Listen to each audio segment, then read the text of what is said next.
नमस्कार बंधुरा আমি অনিন্দিতা আপনাদের সকলকে স্বাগত জানাচ্ছি।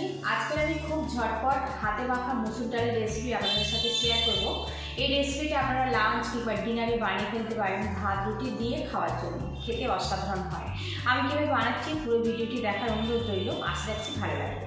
হাতে মাখা মসুর ডালের রেসিপির জন্য এখানে 1 বাটি পরিমাণে মসুর ডাল নিয়েছি। ডালটা আপনারা কম বেশি করে নিতে পারেন। এই বোলের মধ্যে ডালটা আমি নিয়ে নিলাম। এবার এই ডালটা 4 থেকে 5 বার ভালো করে ধুয়ে নিতে হবে।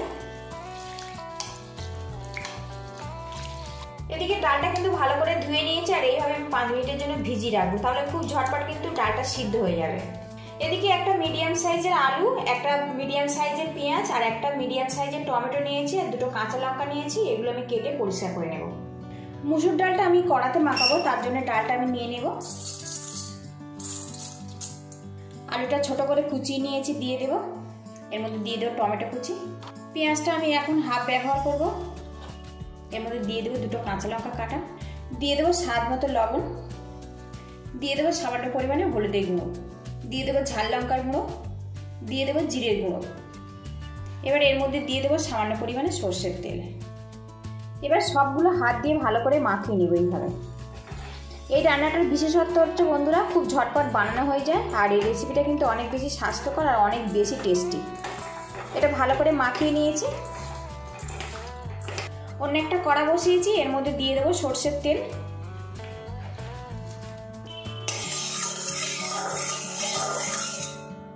এবার এই তেলের মধ্যে 2টো ডিম দিয়ে দেবো, দিয়ে দেবো স্বাদ মতো লবণ। এবার এই ডিমটা ধীরে ধীরে করে আমি ভেজে নেব।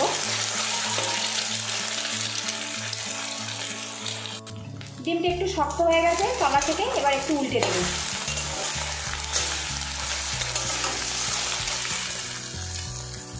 এদিকে ডিমটা হালকা করে শক্ত হয়ে গেছে। এবার এগুলো আমি ছোট ছোট করে কেটে নেব এইভাবে। খুব ছোট ছোট করবো না, আবার খুব বড় বড় করবো না, এইভাবে কেটে নেবো এইভাবে।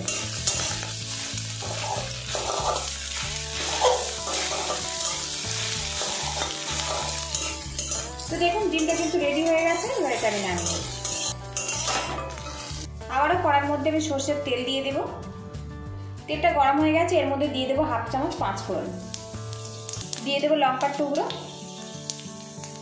দিয়ে দেবো রসুন কুচি।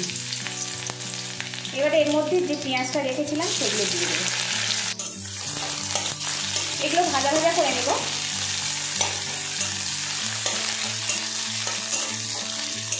এই পেঁয়াজ আর রসুনটা কিন্তু খুব বেশি ভাজার দরকার নেই, জাস্ট এর কাঁচা গন্ধটা চলে গেলেই রেডি হয়ে যাবে। পেঁয়াজ আর রসুনটা কিন্তু হালকা করে ভাজা হয়ে গেছে। এবার এর মধ্যে মেখে রাখা মসুর ডালটা দিয়ে দেবো। বেশ কিছুক্ষণ এটা উল্টে পাল্টে নাড়াচাড়া করে নেব।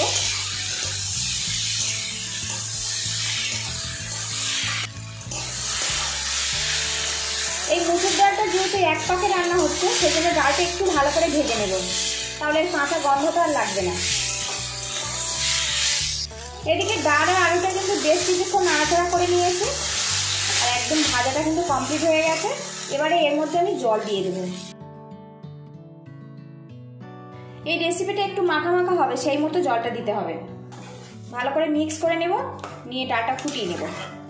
ডাল আর আলুটা কিন্তু বেশ ফুটে গেছে। গ্যাসের একটা একদম মিডিয়ামে রাখবো, রেখে 5 মিনিট এটা রান্না করে নেব।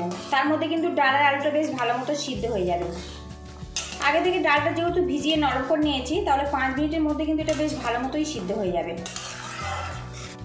এদিকে দেখুন 5 মিনিট ফুটিয়ে নিয়েছি, এতে ডাল আর আলুটা কিন্তু বেশ সিদ্ধ হয়ে গেছে। আর এখন দেখুন ঘনত্ব, এই ডাল কিন্তু ঠান্ডা হলে আরো কিছুটা ঘন হয়ে যাবে। তো লবণ কম মনে হচ্ছে, সামান্য লবণ দিয়ে দেব। তো দেখুন ডাল আর আলুটা কিন্তু বেশ ভালো মতো সিদ্ধ হয়ে গেছে। এবার এর মধ্যে সামান্য পাতিলেবুর রস দিয়ে দেব, দিয়ে দেবো ধনেপাতা কুচি। আর বন্ধুরা রেসিপিটা ভালো লাগলে একটা লাইক দিয়ে দেবেন, আর চ্যানেলে নতুন হয়ে থাকলে চ্যানেলটিকে সাবস্ক্রাইব করার অনুরোধ রইল। ভালো করে মিক্স করে নেব। আর এইরকম ঘনত্বে আমি নামাবো। আজকের এই রেসিপিটা আমি ভাতের সাথে পরিবেশন করব। আর বন্ধুরা আপনারা যদি একটু ঘন ঘন খেতে চান তো আরও কিছুটা ঘন করে রেডি করে নিতে পারেন।